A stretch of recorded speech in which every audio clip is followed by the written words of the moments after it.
Just going to wait for a few more people to join, but thank you very much. Thank you to everyone who's joining us this afternoon for the Techfest and Sparkle webinar, Simplifying the Digital Noise, Cutting Through Clutter. In terms of housekeeping and agenda, we're hoping to get some really interesting discussion from our amazing panel that I'll let Uzoma introduce. But yeah, it'll be about 30 minutes of discussion and then plenty of time for Q&A afterwards, about 30 minutes for Q&A. So if you have any questions you'd like to add, please add them in the Q&A section and we'll get to them at the end.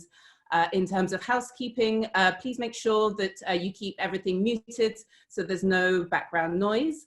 And yeah, please follow us as well on Twitter. It's @SparklePlaceNG. And yeah, thank you very much to all of our panelists joining. And yes, handing over to Uzoma Dozie now, who is Chief Sparkler. Thank you everyone for signing up for what should be an interesting, quick 60 minutes of insights from our wonderful panelists and questions from the audience. So this is not a discussion about fintech or lectures on the theories of what digital can do for you. So we just a discussion from ordinary people who are doing exciting stuff in their chosen areas of business. And we're lucky to have people who are actually in the type of businesses that you need to live in any society. So we have people in food and entertainment, we have, of course, health, education, payments, because you have to pay for stuff, and then they have to be delivered to you in this time. Now, the common thread here is that they are all leveraging on technology to engage their customers and to ensure their operations are efficient. Some of them, including me, have started this journey before, and some who thought about it have now accelerated that idea because now customers want you to deliver to them and not them look for you. So now systems have to change. Since COVID, I'm not going to talk about COVID because I think we're all COVID out from information. If you need more information about COVID, BBC and CNN and the likes have better information than I do, so I won't talk about that. But we've seen people, people have moved from physical to online meetings. We have work from home, we have virtual churches, personal training, school parties, and of course, a massive increase in home delivery. And so I think that whole digital cycle, which is, awareness, awareness, appreciation, adoption, has increased in amplitude and speed. A year ago, if you ask a few people about digital, they say, yeah, I've heard about it, my kids use it, and appreciation was minimal, and adoption was, I'm used to what I'm doing today. I'm used to my old style. Like, I'll think about it. Today it's, awareness is 90%, appreciation is, oh, really? Could you actually do this? I never knew you could do that. And adoption is an imperative. There's no choice anymore. So there's no progress without disruption. If you want to make omelets, you have to break eggs. And this COVID pandemic is the biggest disruption that we've seen in our time, and it means that it's room for the biggest opportunities for all. And digital and technology present the obvious, which is high productivity. People are probably working more and have done more meetings online in the last 2 months than they've done in 2 years. And they're also, of course, costs, less manpower, less resources to actually live. But there's also the ones that we take for granted, the opportunities, which is increased trust, transparency, accountability. These are the things that are very, very important in terms of getting customers, keeping customers, and actually expanding that. So as people, we're going to need to make some adjustments, and that is at the heart of this webinar. And these adjustments will depend on many factors: your type of business, the type of customers, and even where your location is. And like I said, we're fortunate to have owners, successful entrepreneurs that have been successful in making adjustments and are here to share those experiences and also answer questions to help you simplify that digital clutter, which is coincidentally the title of this. So I would like to start with a general question from a general question to all our panelists to tell us about their business, gaps in the market that they saw that propelled them and to start their business. And they will also introduce themselves so that they introduce themselves, what they're doing, and what propelled them to do this business. So, Sim, I will give you that honor to start and tell us about uLesson, the next successful venture that you're embarking on.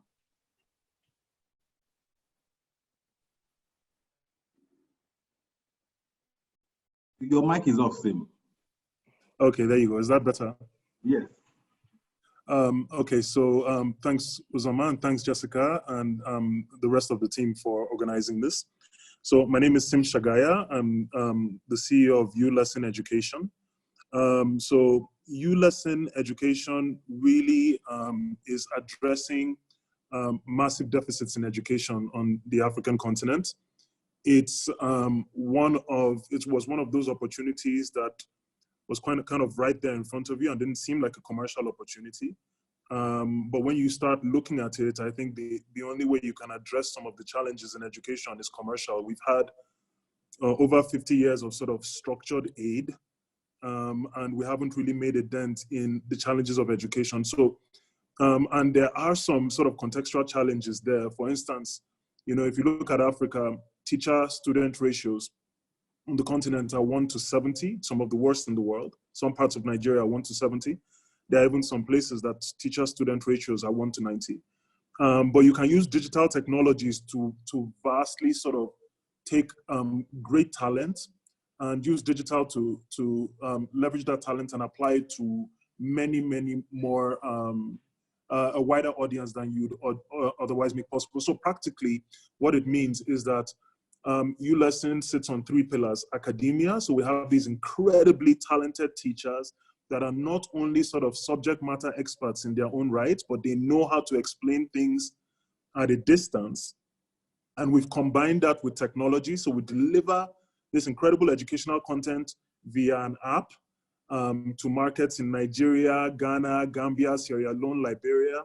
This is our first market that we're attacking quite aggressively. It's 260 million people or so. So, you know, you've got the academia, you've got technology, and then we're using media. The process of us creating this content and producing it and broadcasting it is very similar to the way a news a production is done, or the way a movie is scripted and then ultimately produced.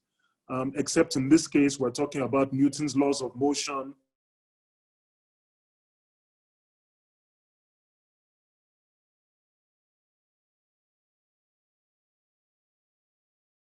beings are naturally sort of visual animals. It's one thing to read about the digestive system or the circulatory system.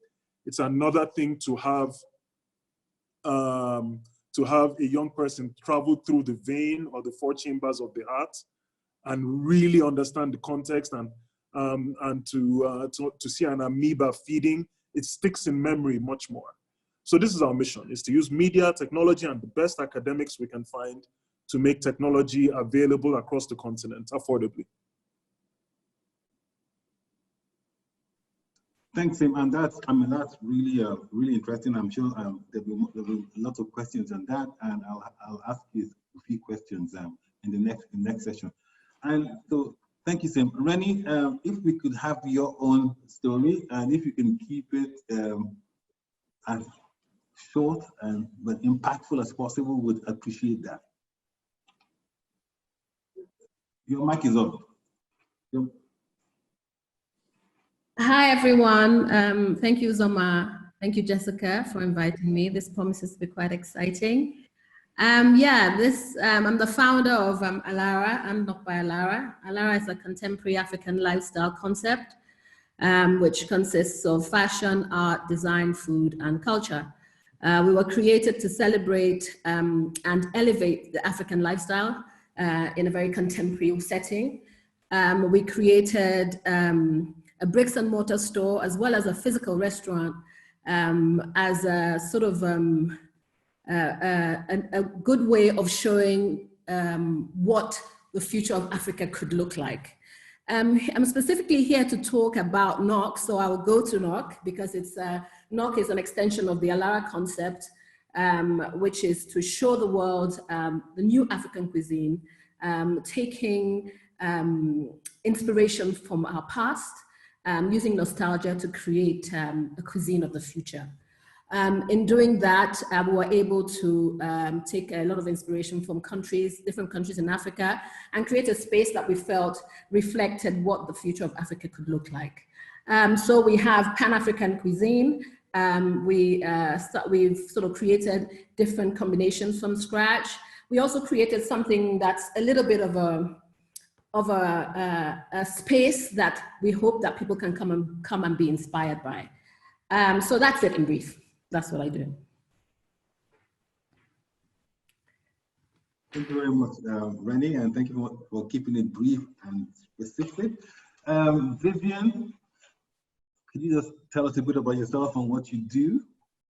Hi, my name is Vivian Nwakah, and I'm founder of Medsaf. Medsaf is an enterprise solution for healthcare stakeholders to purchase, manage, and track medications. So we use data analytics and technology to increase the access of medications, affordability, as well as the quality of medications that are dispensed. So we launched in January of 2017. We launched to combat the fake and substandard medication issue that is rampant in Africa, but also other emerging markets. Now post-COVID, we're looking at broken supply chains that could potentially make this problem even worse. So our company is even that much more important for the average citizen of a country like Nigeria. We have, you know, in the time of COVID, we've expanded across Nigeria, and we've been able to take advantage of the fact that the traditional competitors and traditional supply chains of medication have been disrupted, and that we're one of the few players that from the very beginning have incorporated and trained our clients to be able to use technology to get what they need. So this has just been a time of expansion for us. We work with over 400 hospitals and pharmacies across Nigeria, all the major manufacturers, insurance companies, and NGOs and other stakeholders. So thank you for having me here today. And thank you for accepting. So the next one, I think there's a logic to our madness. So we've heard from you know, all the providers of food services, and you know, you have to pay for these things. So Shola, tell us about your business. Yeah, hi everyone. My name is Shola Akinlade, not Akindele. I'm the CEO of Paystack. Paystack, we help merchants accept payments from their customers. We launched about 4 years ago. And the real mission, we launched Paystack because we wanted to accelerate digital payments in Africa. I think Africa is the most underpenetrated payments market in the world. And that is really, really annoying because that's where I'm from. And think about having 1 billion people in the continent. We already know that our fiscal infrastructure is messed up. Obi will tell us more about fiscal infrastructure. And so if there's any continent that really needs like digital infrastructure to work, it should be here, you know, and so that's why we started Paystack. We have about 115 people now. I think we've made a lot of progress. One of my favorite stats to show how much progress we've made is when we launched Paystack in January 2016, Nigeria as a country was doing about $35 million monthly in digital payments online. Today, Paystack is doing 4 times what Nigeria was doing before we launched. So I think we've made a lot of progress. That said, there's still a lot of work to be done. And I think personally for me, that's what I'm excited about, just seeing how we can figure out how to accelerate payments and commerce in the continent. Thank you so much. Thank you. I can't, I mean, later we'll find out how much, how much has changed pre and after COVID, because I see a lot of businesses are going online, but a lot of offline businesses are also struggling as well. Exactly. And we'll talk about it. Obi, without you can pay for stuff, but you know, stuff needs to be delivered to people. So the logistics business should be actually thriving very soon. So Obi, tell us about yourself and your business, and then we. Thank you. Thank you, Uzoma, for bringing me to this forum here. Thanks, everyone. My name is Obi Ozor. I'm the co-founder and CEO of Kobo360. Kobo360 is working to revolutionize supply chain across frontier markets. We started from Nigeria in 2018. We are not able to do same in 6 other African countries, and also looking to do that in Middle East. It's quite interesting that most African countries actually rank from 110 to 200 in the World Supply Chain Efficiency Index. So you begin to kind of understand the challenge we face here, but it's not just about ranking, it also contributes to the cost of goods, right? And at the end of the day, most of the organizations pass through that entire supply chain cost to the final consumers, who are basically the lowest class in these countries. And of course, we know, of course, the poverty issues we face here. So our mission is really to use technology to drive efficiency in the supply chain so that we can bring down cost of goods. But also, I believe that Africa is also an interesting place to really innovate within the supply chain. One of the things that is exciting me, which is my crazy idea recently, is really the research into cargo drones. I imagine a future in the next 5 years where we're able to have drones that can move 500 tons of goods and land vertically, right? And also that is fuel efficient. Then you really be able to optimize supply chain across Africa, removing the different transparency issues, the cross-border challenges, right? And this is something that will not only work in Africa, but other emerging markets across the world, right? So I believe that there is something here. It's difficult, but thank God to the team at Kobo. We're making some progress, and we also continue to learn. We are not just here to provide the knowledge, we're also here to reflect and also learn from the audience as well. Thank you very much, Obi. You know, like for a minute, there was something different about you. And in fact, this is the first time I'm seeing you without your red cap. So, I mean, it's a different look. And thank you very much, ladies and gentlemen. And I think for the next round, I'm going to be asking like specific questions to people because you're in specific industries, and the whole idea is that all the questions I ask you should come to a sum of a whole. And I'll start again in the same order. And same, I'll start with you. You know, you started uLesson way before COVID. So like it will be good to understand. As I talked about, you know, appreciation of digital. It will be good to understand what the uptake or the adoption has been during this time in terms of uLesson.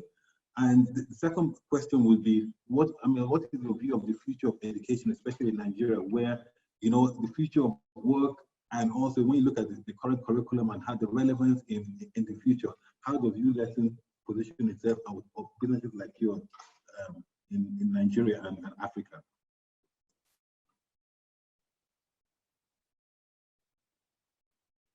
You're mute.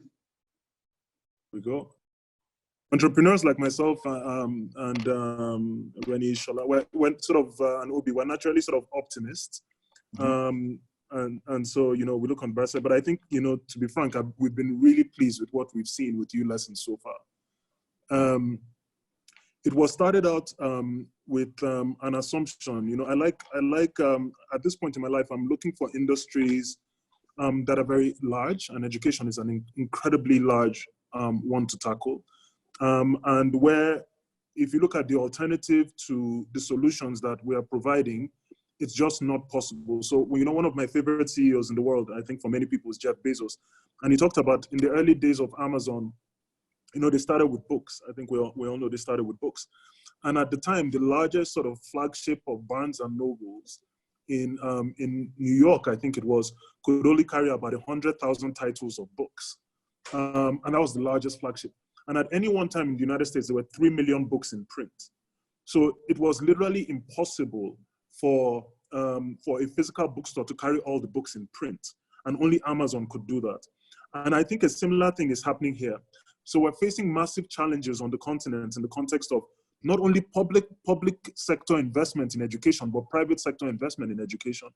And if you add both of those up, it is literally impossible for us to make the investments needed to cater to the demands of the young people that need educational services. It's simply impossible. There's no other way to do this except through digital services, if you do the math.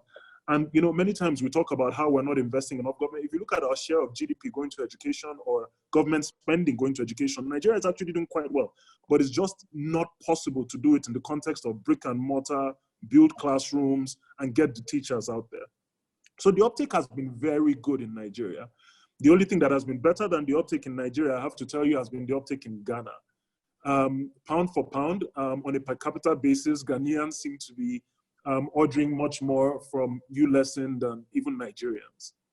And we're fulfilling out of all of these markets right now. So for me, I think the future of education is being, if there's one sector, I think, well, two sectors that are going through a massive change right now, and I have to rank them, I'll say it's education and healthcare. And you saw a similar sort of shift happen in 1930s, in the Great Depression of the 1930s in the United States. Education went through a massive shift. So you had sort of the Spanish flu, very similar to what we're going through now. It was a bit worse though. And then you had the Roaring 20s and then the Great Depression. And then education went through this massive shift because government had to get involved in it. Local governments were doing sort of unstandardized education at that point. So this is when classrooms were formed, standard curriculum was formed, classroom sizes expanded. So teacher-student ratios expanded during the Great Depression. I think we're going to see similar things happen now. Teacher-student ratios are going to expand again. There are already online services in China, for instance, where you have one super teacher. There are these super teachers, you see them in China and South Korea, that teach classrooms of thousands of kids supported by teaching assistants. So I think we're going to see similar things happen now. I think the very nature of education is going to change. It's going to be disrupted. How do you know disruption? You're already seeing it.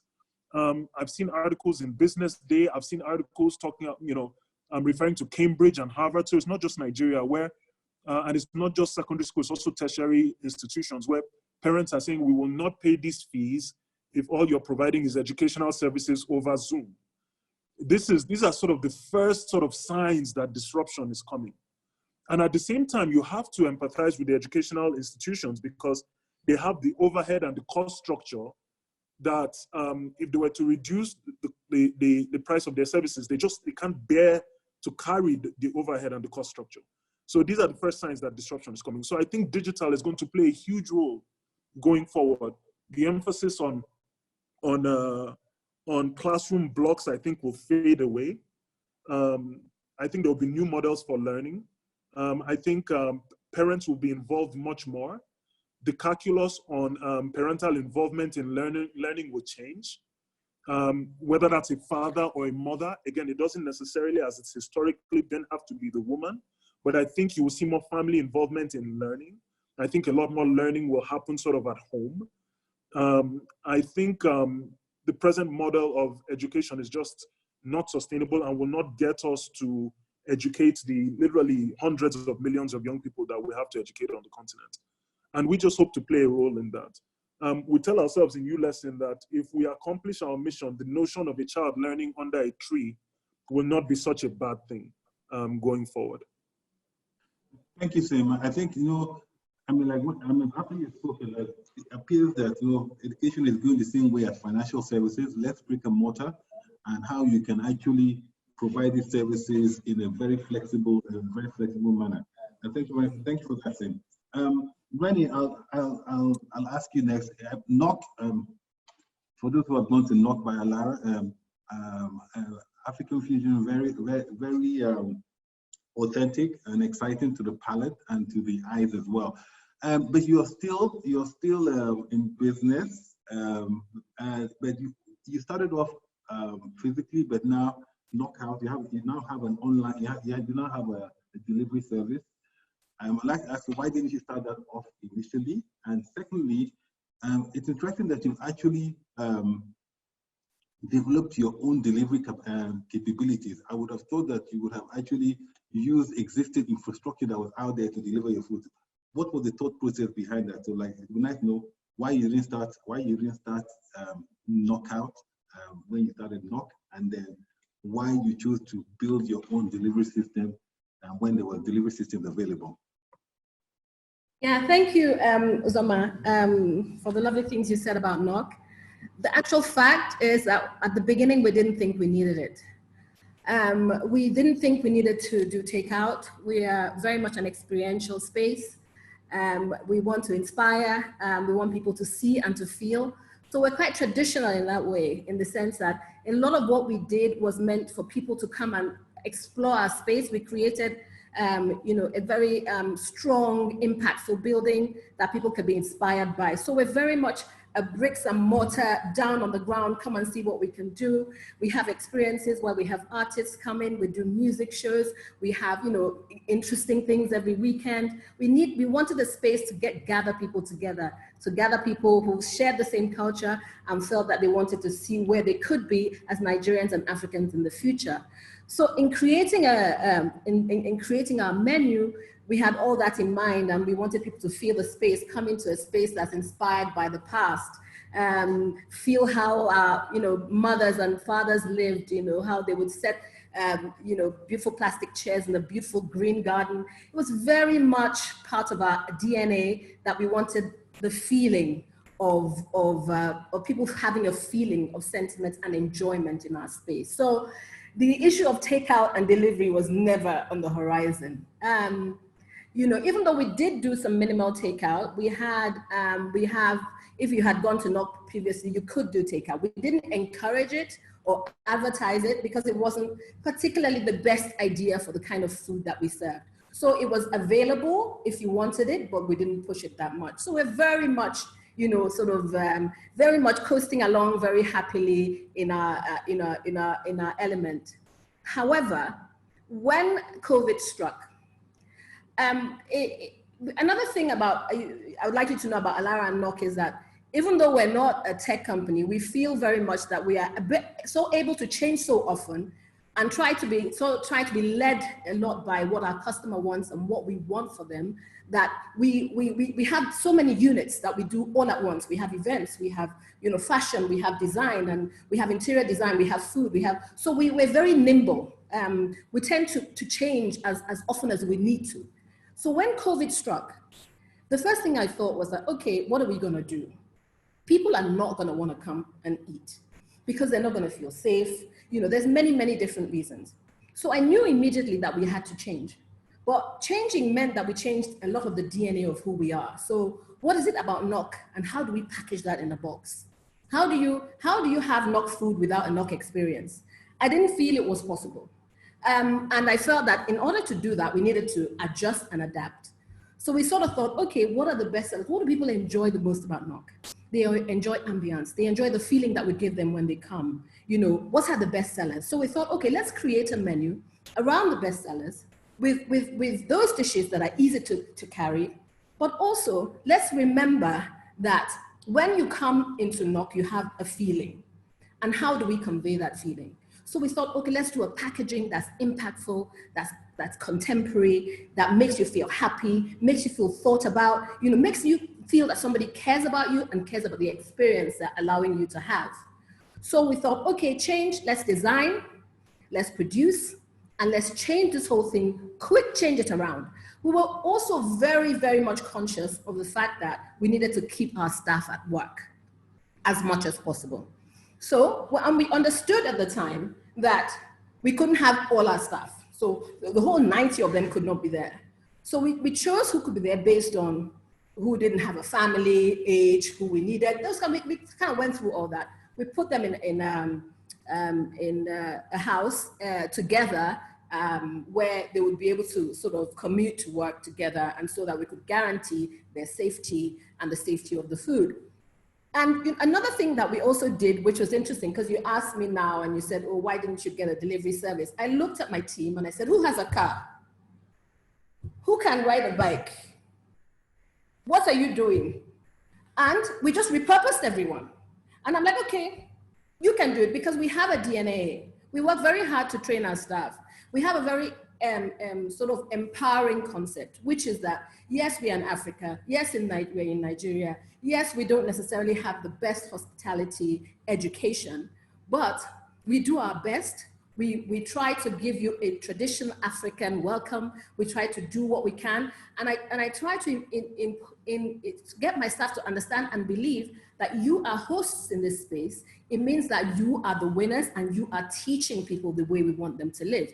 So there's a confidence boosting, sort of that whole thing that we've spent a lot of time with our staff for. And I knew that we couldn't translate that to somebody who was riding a bike and just delivering food in a bag.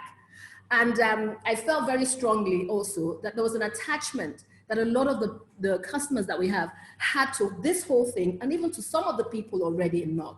So it was important that we continued that, and we didn't have a break in that. And thankfully, because we worked so fast, we were able to do things that a lot of other restaurants probably would have taken longer to do.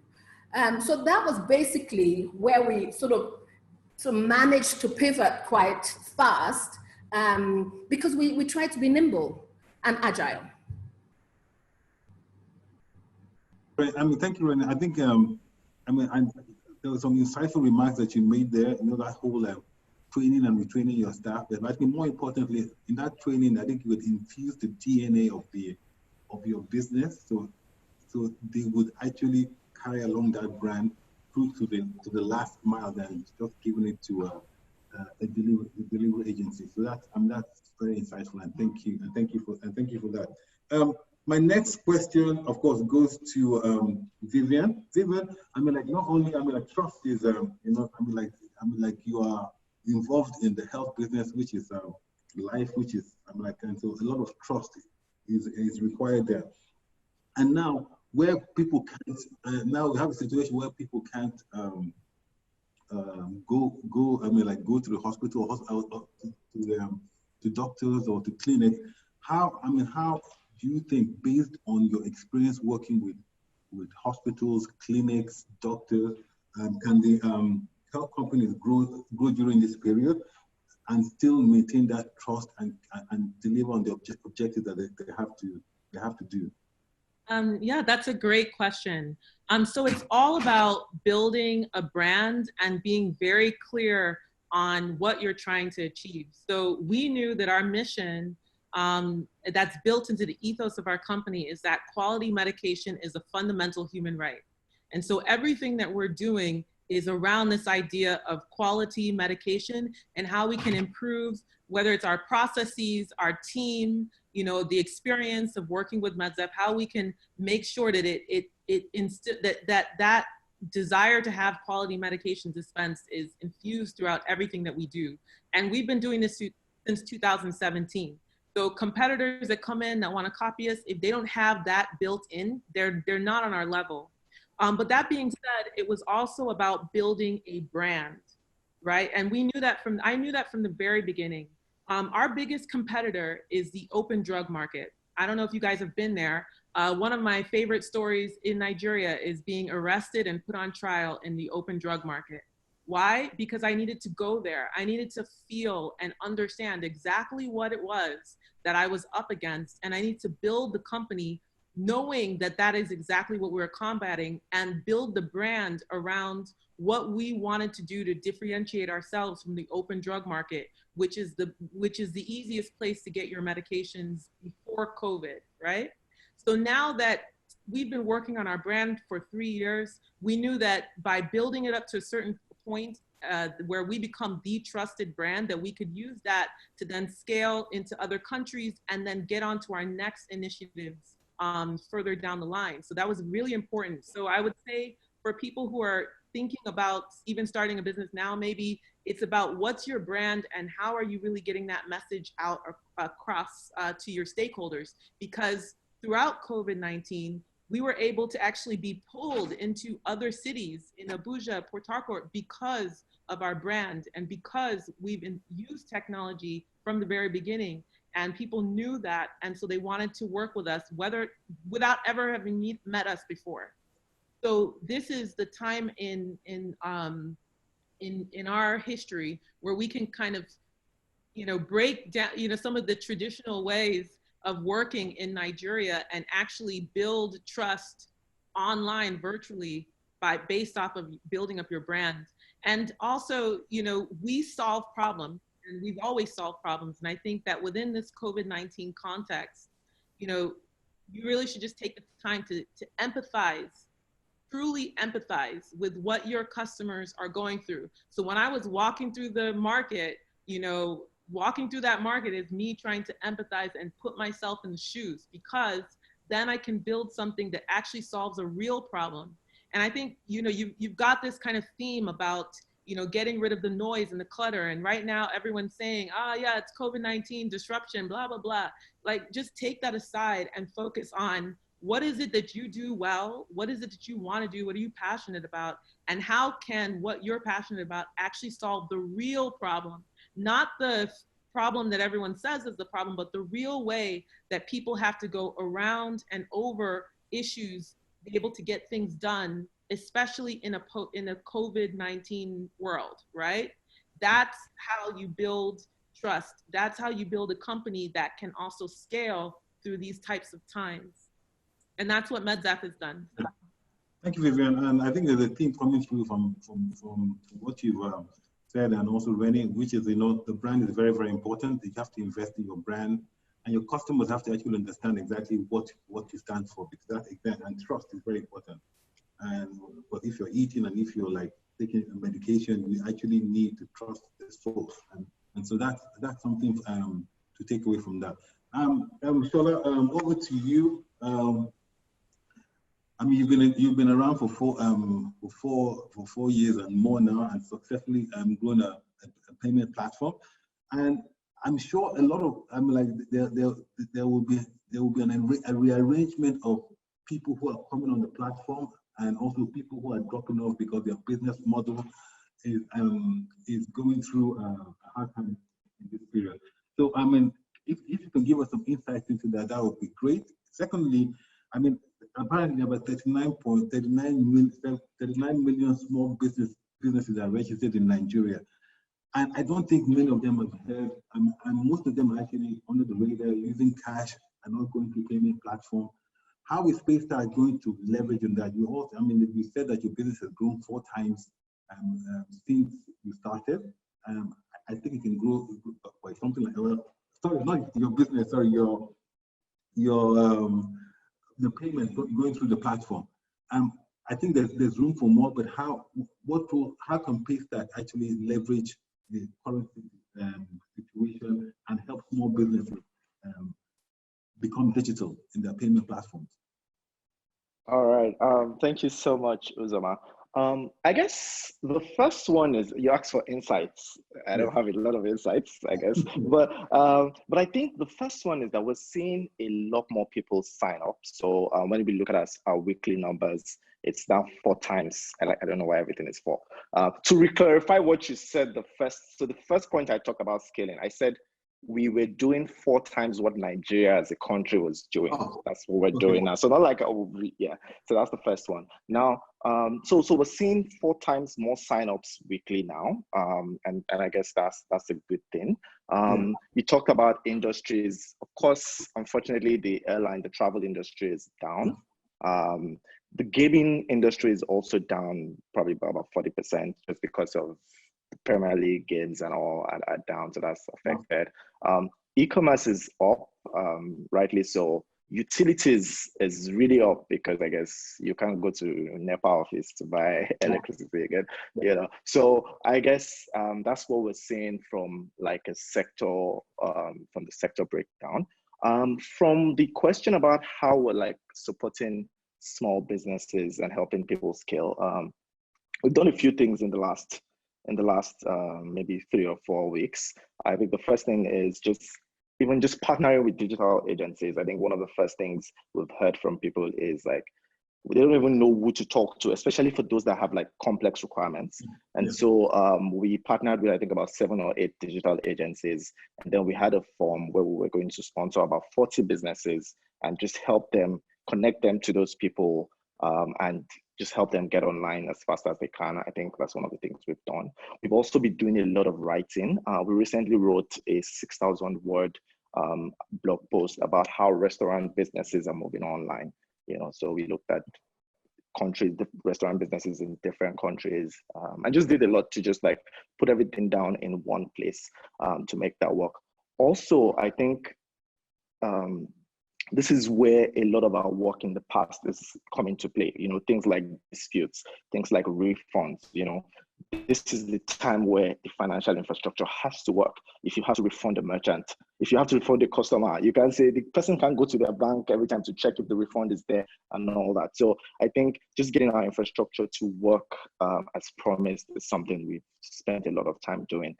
Having said all that, I think we're also very careful to just realize that, guys, this is a pandemic. We want to stay alive. And so we've been spending a lot of time just like not putting a lot of pressure on our people. I guess personally, I told our people, you know what, you just have to prioritize yourself and your families. So I think the Paystack vision and the Paystack mission is a long-term game. It's not, and thankfully, we've spent the last 4 years building this infrastructure. And so we're not really thinking about it from, in the next 2 weeks, this is what we need to do. It's more long-term, and yeah, we'll just continue to do what we're doing. So thanks. Thanks, Shola. And Obi, of course, the last mile and the last question, specific question. We've heard from Reni and talk about logistics. We've also heard from Vivian as well, and trust is very, very key. I mean, you started your business way before COVID, and you saw gaps in the market, and I think Kobo360 has played a big role in enhancing productivity and efficiency. So how do you see your business going into the future, knowing that logistics is going to be very, very key as commerce is redefined in this space? Because my view is that people are not going to be doing what they were doing in the past, and how are you going to position yourself to actually take into consideration those concerns people have with trust, the way you deliver, the way cards, for example, security documents are delivered are completely different from the way health or food is delivered. And so what role is Kobo360 going to play in that, or logistics? And you also give an insight in your opening remarks of that. Yeah, I think the first thing we realized was that this sector is very huge. It's big. It's been in existence for a long time. So it's very difficult for a startup to think that you can come in and within a few years, you can solve all the problems there. And that's also something for the audience to realize, right? There are a lot of opportunities in the continent and the most frontier markets. So you have to be deliberate about the problems you tackle. So for us, we decided that we are not going to go into the last mile delivery business at this time, that we want to solve at least from the port to the factories to the distributors. And then we're going a step lower now, from the major distributors to the lower retail outlets, supermarkets, and some of those. And the key thing is that the main cost of supply chain lie along those areas, right? So, and it requires a lot of scale. It's not really something you can do if you're not big. So some of the things we've started thinking about is, in this our approach to getting to the distribution, think of it, warehousing and distribution, right? How can we make it easy for different companies that want to go digital to actually achieve that? Because you can't actually go digital if those infrastructure don't exist. It just be dreams that can't come true, right? Somebody needs to have those infrastructure, whether it's for dry goods or for refrigerated goods, right? So, and we've been making progress on that. So you can think of Kobo as servicing the large companies, the medium scale enterprises. We're about to now move to the SMEs to a degree. And then after that, we can do the e-commerce. The e-commerce is not big at this time. Most of the things are still moving through the informal channels. And the infrastructure we're setting up is to allow those. Then another thing that is also key is really getting adequate data, and because our business kind of covers trade and commerce, right? Literally, most things going on in the economy, and you don't have real sources of data, right? So what we've been doing in the past 2.5 years is to actually be able to build a data bank of trade and commerce and what is going on in the economy, and we're beginning to understand it better. We're beginning to understand where things are going, what is really happening in this economy, potentially more than most government people will know, actually, right? And it's allowing us to be able to know where to focus on, right, and how to solve these problems, right? And the good thing also is from what we're seeing, whether it's in the payment or even the pharmaceutical space or food, we're beginning to see that there is potential to actually build something that will service a lot of people, and some of these different infrastructure, whether it's the payment infrastructure, are aiding our businesses as well, right? Before, you would have had issues with collection of money and payments to drivers, right? A lot of these things would have been manual. If you now have like more than 30,000 drivers, right, trips, more than 500 trips every day originating, trailer trips, how will you actually be able to make payments, right? That's why we plugged in with Paystack, Shola, and they've made that happen, right? And this thing makes our life easier as well, so that we can focus on other important things, right? And that's what is exciting me in the ecosystem. We're beginning to see an ecosystem emerge, right? It started with SIM, of course, SIM and Co originating this, and Shola them have also taken it to next level.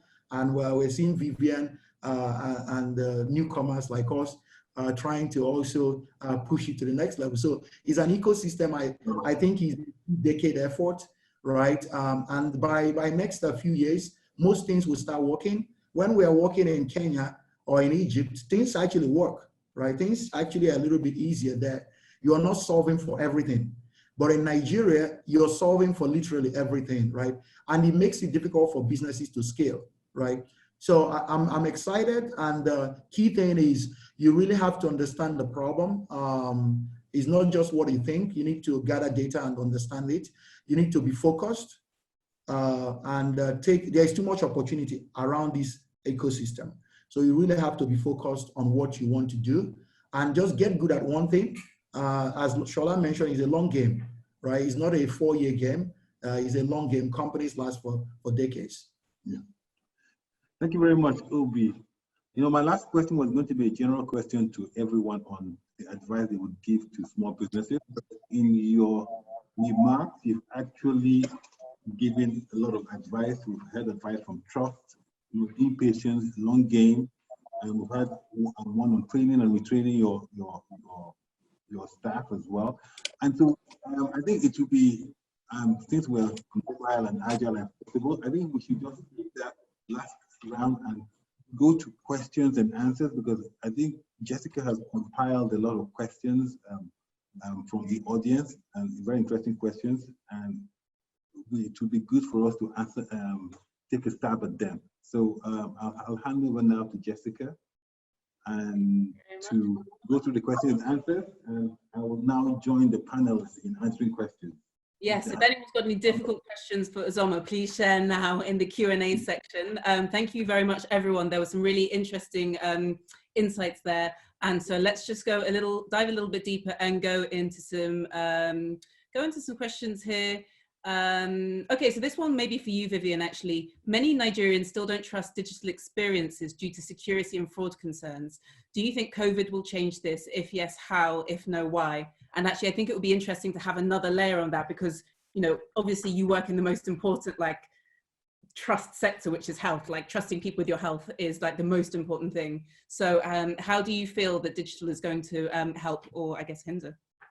Yeah, I mean, so I think, you know, you should look at technology as it's assisting you. It's tech enabled, right? It doesn't, you know, completely take away everything else that you need to do in your business. So for the way I would answer that is, you know, by creating partnerships. For example, you know, we looked at the healthcare ecosystem and said, how can we use the data that we collect on the flow of medications through our platform? How can we use that to help some of the problems that other healthcare stakeholders who are bigger than us and have a larger brand than we do, how can we help them and create alliances with them that will just reinforce why people need to work with Medsaf? So whether that's, the large, the Pfizers, the Sanofis, or if it's the local manufacturers or insurance companies or NGOs. So that's one way that you're still a tech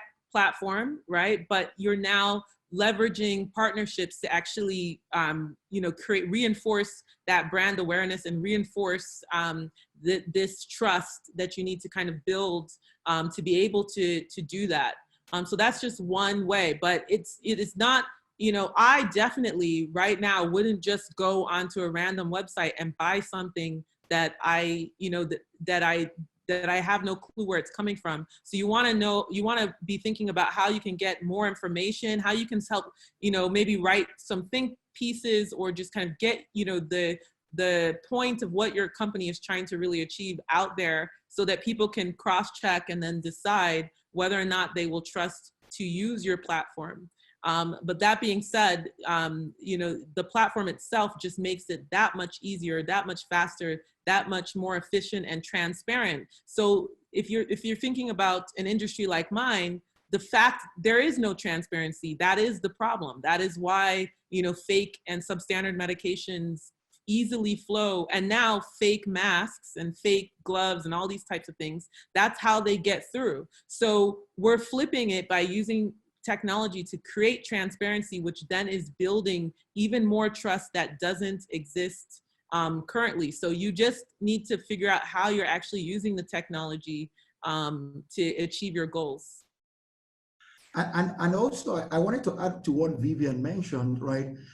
One of the interesting things to us is that this COVID have actually created an opportunity to push digital, right? And in spaces where we are dealing with large companies like Unilevers, right? Most of them really are very difficult to change.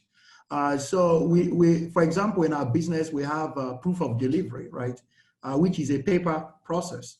And this has been there since ages, right? But we've seen that more than 58% of the customers have actually adopted digital waybill system, right?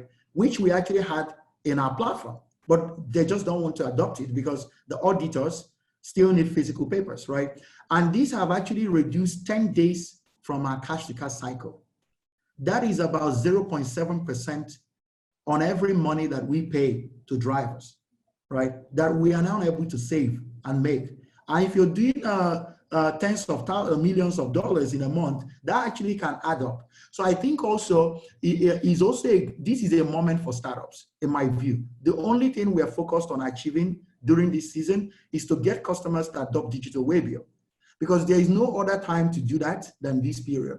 So I think also every kind of company should see, what does this COVID that will last maybe for the next 3 months again, what does it allow me to get that normally I can't be able to achieve? So it's also important. It's going to get away. It's like a rain. It will rain and then there will be sunshine again, right? But I think it's an interesting 2-3 months to force down digital on your customers' potential. I also want to say this is a great time. I mean, Nigerians love to meet in person. This is a great time to get the decision makers on Zoom so that you can actually close deals. So I think that kind of goes along with what you're saying, Obi, which is just that this is the time to just push it all the way and get what you can so that you can start changing behaviors for good. Thank you, Vivian. And Obi, I think, Vivian, you've opened yourself up to probably a lot of emails about doing deals after this webinar now. So that's good. And Obi, actually, you had a really interesting point there about you already had a lot of the digital functions within the company, but they weren't necessarily being used already, but kind of COVID and what's happened has actually accelerated that. So a question here is from someone, and I think probably, Reni, you're the best person to answer this. And you touched on it in your introduction as well. Is it possible for traditional companies to switch to digital during COVID, which I think you've kind of proved that, yes, it is, although I think there's probably space to it, increase that. Is it too late? And should there have been a plan in place pre-COVID? No, there didn't need to be a plan pre-COVID. even though we did, sort of have something of sort of a footprint that we thought that we would go through, everything was completely shelved. The manner in which we changed was completely shelved. We had ideas of starting whole restaurants in different areas. That was completely like a different way to go. But when it's just about agility and being able to use everything around you, with the most important issues being, what does my customer need? How can I make this happen? And how can tech assist me? In the end, I'm not, digital does not mean you must be tech driven in every single thing. It just means you can respond quickly and you can solve these kind of problems. For us, we used everything around us. We didn't have to do anything particularly new. We didn't have to spend extra money apart from on packaging. We used people that we had before. We literally just followed a model of, okay, going from bricks and mortar to digital and doing it in the cheapest way. In the end, it's about thinking and finding a way to make something happen quickly. And having your customer as number one. What does my customer want and what can I do to make it happen?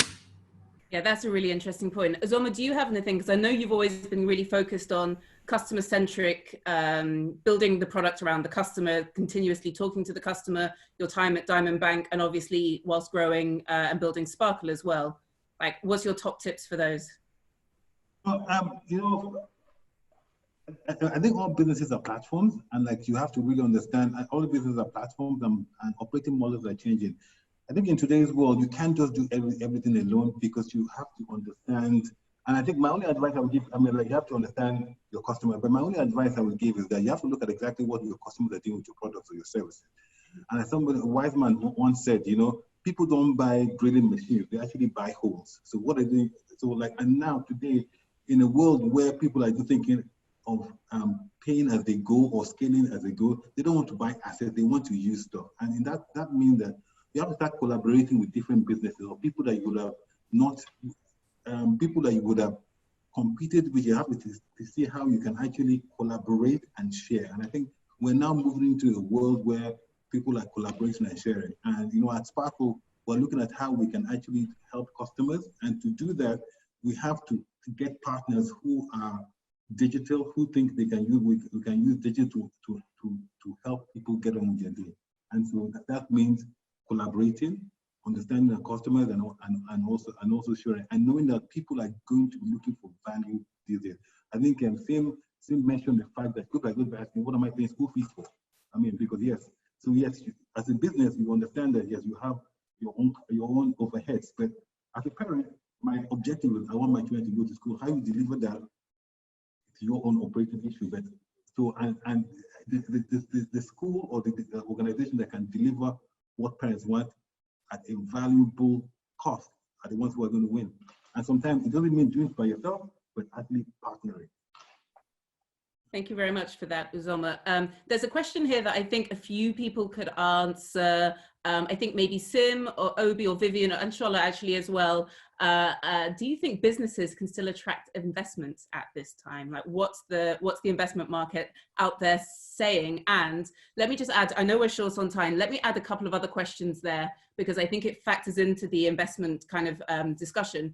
How can companies stand out from the crowd? So obviously, how can they stand out in terms of from their customers, but maybe also in terms of attracting and speaking to investors as well? Sim, let's start with you, please, if that's okay. But would love some input as well from Shola and Obi. Sure. Yeah. So I've talked to a number of investors, and thankfully, I have a bunch of these relationships. But everybody kind of has their own opinion, and sort of the classic kind of fundraising path is your Series Seed, and then your Series A, and your Series B, and your ease of sort of finding investment right now, from what I understand, really depends on where you are on the journey. What we're seeing is that it's probably easier for folks that are sort of that have already raised a Series Seed, that are looking for a Series A. So a seed is you've proved the product market fit, and you're basically looking to kind of scale up. You may sort of still be working on the product at the edges, and that's easier to fund up than basically a super early startup. But that's not to say that anything is impossible.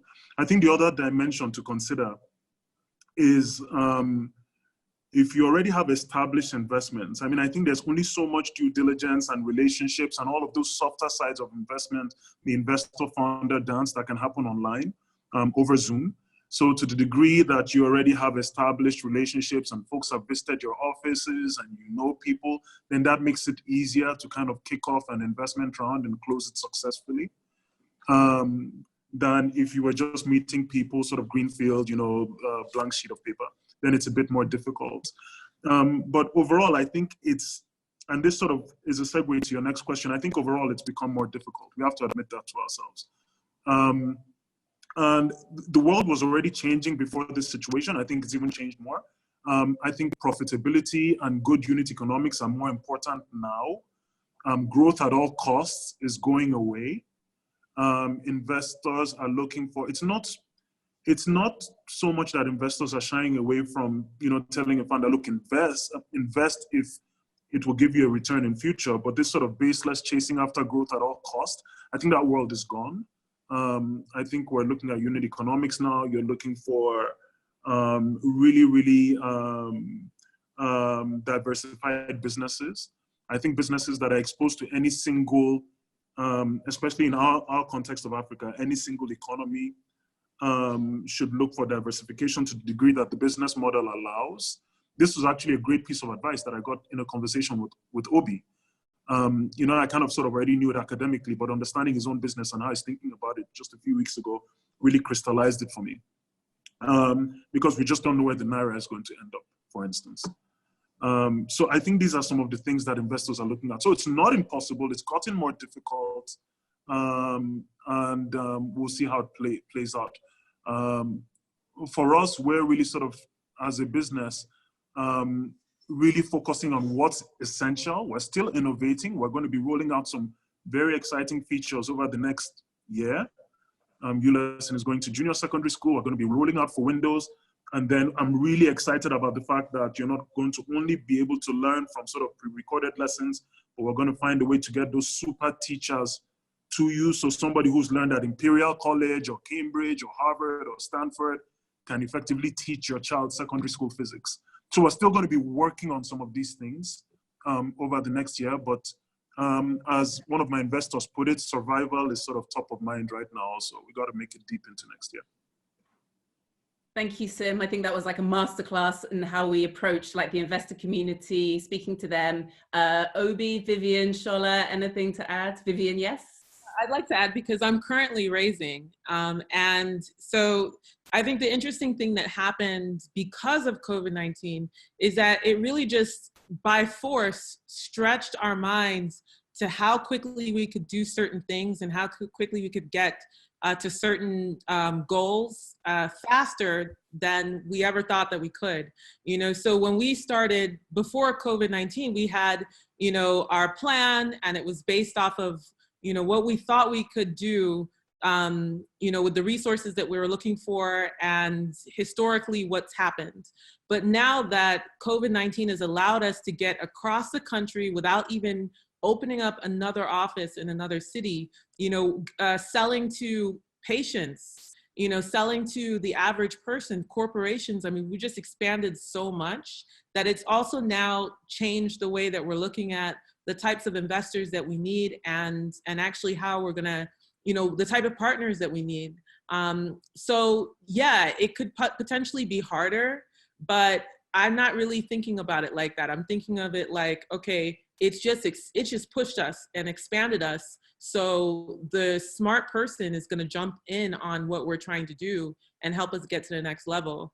So I'm a bit optimistic about it. I don't see challenges that way, but I would say if you're looking to raise, you should be looking at ways that you can also kind of expand with less, right? And be more efficient so that it looks even better of an opportunity for those investors who are interested.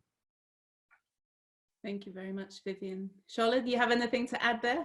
Yeah, I think they've said it all. But I think one of the very first things I learned when I was becoming like a venture funded founder was that the work of a founder is to build a good business.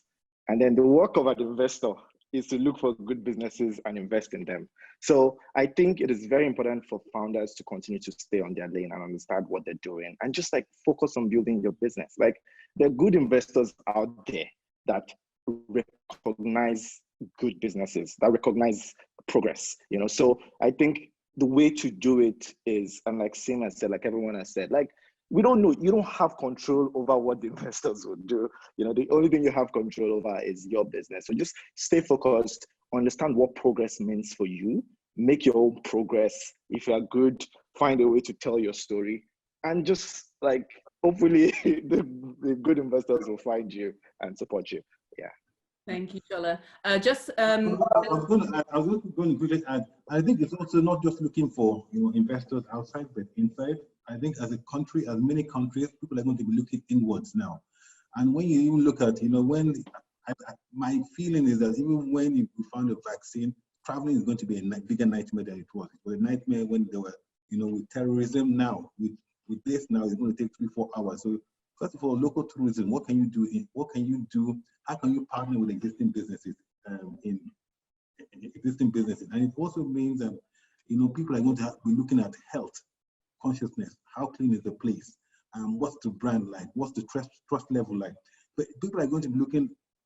If I could get away somewhere in Lagos for 3 days instead of going to the airport, spending 5 hours, and then risking being quarantined somewhere when I get there, and risking being quarantined when I come back, then, you know, I would choose to do it locally. So I think it's looking inwards locally as well for local investors. But you're going to find people who need to put their money somewhere apart from the dollar and think, how can I invest it locally? And so that local market has to develop in terms of investment, but also local businesses have a chance to, as Reni had said, reinvent themselves and reinvent their purposes as well, or else they will have problems. So it's just, resilience is very, very key at this point.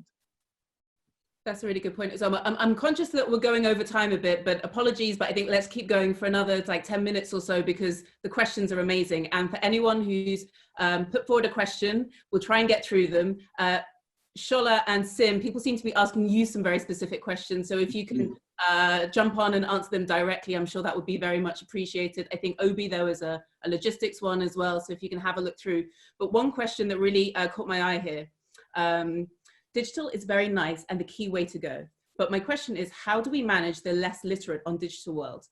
For instance, the aged ones who don't have enablers for digital processes like smartphones and laptops. And Obi, actually, it might be interesting to see, like, how have you found kind of using digital and tech with, say, truck drivers who maybe were used to feature phones rather than smartphones, and kind of bringing technology to their like day-to-day like workplaces? Yeah, it was difficult, very difficult, and it's still. I think the key thing is technology is not something on its own. It's the way of making more efficient, right? As Reni mentioned, right? It doesn't really need to be about coding, right? So to us, when we're thinking of technology for drivers, we say, okay, how do we make their life efficient? Right? What is it that they really need? So in our driver app, we tied payments to it. So we built an app before that was interesting, that gives you job and all these things, but it wasn't moving adoption in Nigeria. In Kenya, you had 92% adoption, but it wasn't moving the needle in Nigeria. But we now drivers to request their payment through the app. And it was only 2 clicks to request payment and accept a trip, request payment, and go on the journey. So immediately we tied payments, right, to the driver app. It was adopted. They learned it. And I taught my mom yesterday, I bought her a smartphone. She didn't want smartphone, but because she now makes some salaries from me and she doesn't want me to know who she's sending money to, right? She had to want a smartphone, and she wants to learn how to transfer money so that I don't know who she's giving money to, right? So, and yesterday I spent time teaching her, and she learned how to use the Foodbank app. So I really think it's about finding what is that thing that people really want. They will learn it. They will learn it. It's not special, but don't give them things you want to give them. It's not about, oh, I want to see them moving on the app like, that's not going to interest them. So it will already be there in the background. What interests them is How do they get their money? How do they find load from point B to A? They're not interested in the A to B. It's the B to A that is interesting to them, right? So that is really how we prepare the app. Of course, you have to add multiple languages because we're just a diverse continent, right? But those things are the line which I think you have to move in order to get technology adoption. Also, I wanted to add that I think a lot of people don't talk about the fact that you really can't have, well, a business like mine, you really can't make technology work for you unless you have the right processes in place that are reinforced by all of your, by your entire team. So for us, we had to, especially now that majority of our team is remote, except for our operations and our drivers, because we also have drivers as well. Those are the only ones that are working in our office at the moment. So we had to do an entire revamp of our processes and just make sure that it could handle most of us being remote. So you should just also focus on that piece too. And if you have really good processes in place that are tech enabled, then it doesn't necessarily mean that the end user or one of the people in the chain necessarily has to be so well versed in technology. If you have the right processes in place. When we first started Medsaf, we had to take the laptops to Ogun State or the far corners of Lagos State and teach people how to use Excel, teach people how to log on to the laptop, teach them how to go send an email. Like we had to do all of those different things. But, by teaching, but then also putting the right processes in place, we're able to get adoption. So I think you should also think about that too. Okay, that's an interesting point. And that leads us on to another question. I'm going to try and get through as many questions as possible. So in terms of actually privacy, so we're talking about adoption of digital, et cetera, and probably more people working from home, working from laptops, et cetera, like you mentioned as well, Vivian. We have a question here. How do we tackle privacy issues relating to company information? And there's actually an interesting one that Shola, maybe you can help with. Are you increasing investment in cybersecurity to reflect the increasing shift to online as well?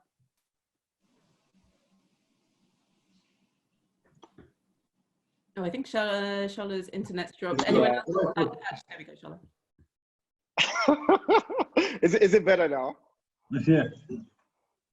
Is my internet back? Yeah, your internet is back. Oh, okay. yeah, cool. So I had the question about cybersecurity. I think and for us, just being in the payments industry, a lot of our work has been just figuring out how to build a secure platform and just meet all the standards. Yes, we're really spending a lot of time on security, on tools, even for employees, even for like our processes and everything. So yes, I think we're doing that. It is very important to know that like when you think of what are like the 4 big things what are the 4 barriers to payments is usually infrastructure, literacy, trust, and security. So security has always been a barrier. And so even with this COVID situation, like we know that, and we've been like spending a lot of time trying to figure that out and just continue to make it work. Yeah. I was going to add, Jessica, yeah, there is a trust, there's security, there's cybersecurity, but then most cybersecurity starts from collusion. So in the end, Vivian said we process data before you go digital. Make sure you have the right people. Make sure you have the right people. But if you don't have the right people in terms of trust, in terms of understanding the business, going digital, the digital will actually amplify any problem that you have. And so going digital is also a way of enhancing trust, enhancing discipline, and also scaling as well. But you have to do it with the right people, with the right structure, and the right process.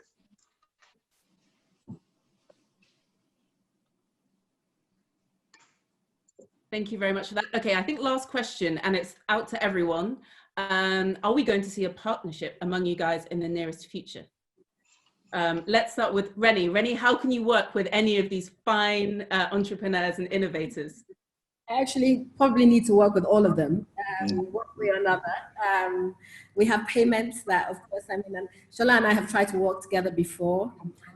It hasn't worked out. We should find a way to make it work.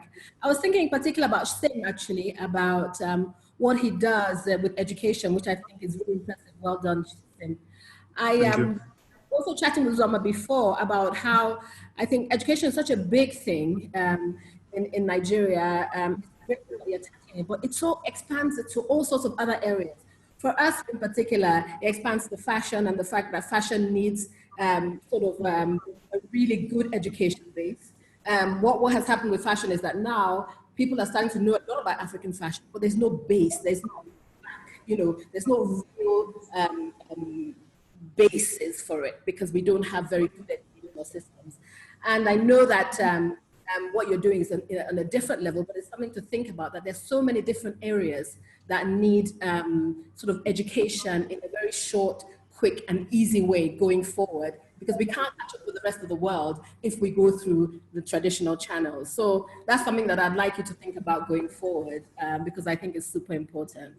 We want to do e-commerce for us, and of course we need a lot of support from banks, Uzoma for one, with Sparkle. There's so much that we want to do, that we have to do now, that we were not thinking of before.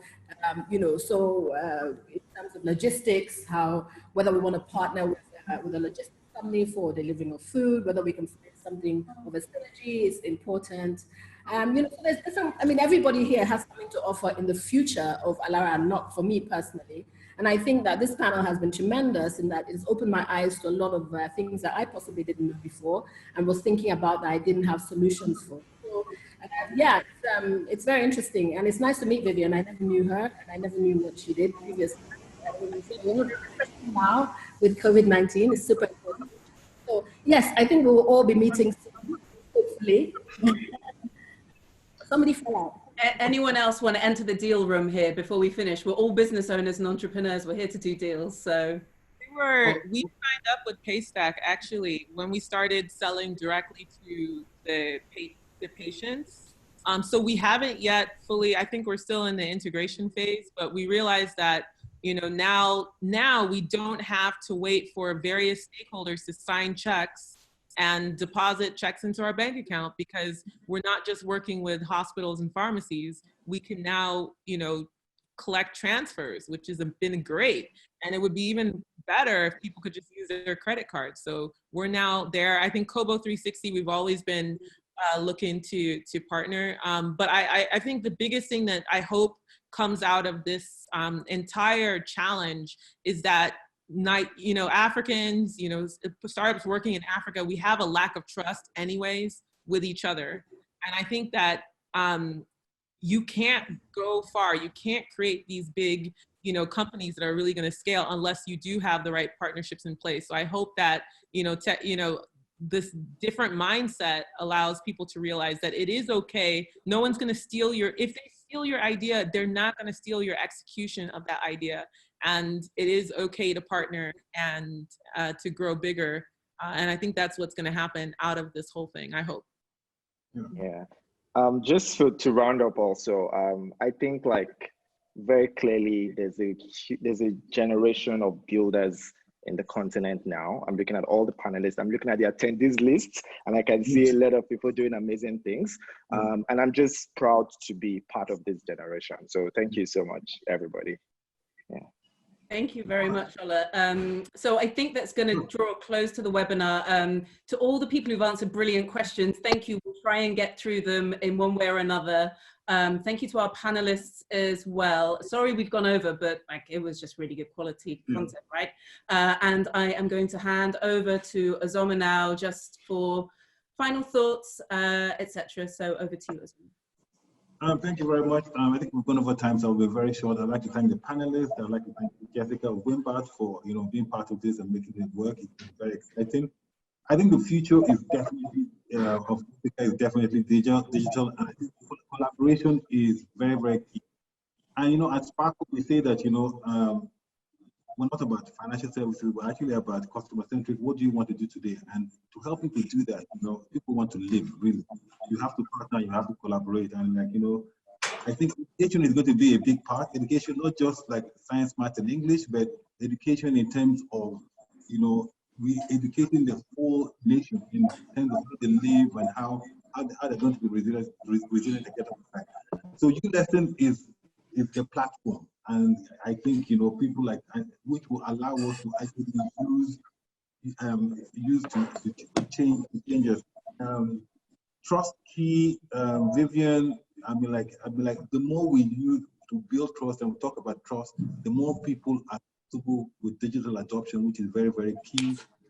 Payment is like the blood in a human body. Without payment, you can't. Without blood, you can't live. And without payments, you can't facilitate commerce. And the last mile delivery is very, very key. So it just reinforces the need for people to collaborate and people to agree on common standards. And if common standard is that, you know, we're going to try and be digital, and when for digital, we're going to ensure that these are the trust levels we're going to build in, so that the more people that are included, and this is the new world of inclusion, right? The more that we can all scale and we can provide for a better society. And so, and that's the way I'm going to end it. And thank you all for really an engaging, interactive, and insightful session. Thank you. Thank you. Thank you.